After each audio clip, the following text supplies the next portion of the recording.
नमस्कार, आपका स्वागत है जम्मू 7 न्यूज़ में। डोगरी गीत याद आई गई ऐ का टीजर हुआ रिलीज़। इस गीत को गाया है सरब सिंह चाड़क और दीपाली वातल ने। इसे सरब सिंह चाड़क ने लिखा और कंपोज भी किया है। अभिषा एंटरटेनमेंट इस गीत को 30 नवंबर को रिलीज़ करने जा रहा है। आइए देखते हैं याद आई गई ऐ का टीजर।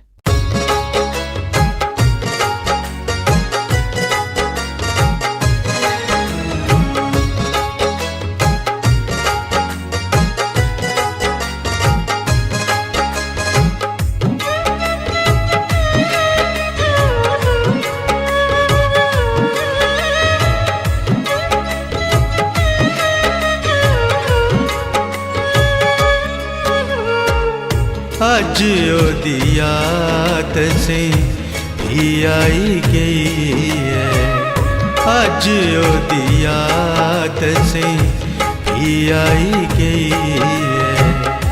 बीतियां गल्लां लई फेरा पई गई है, अज ओदी याद से भी आई गई है।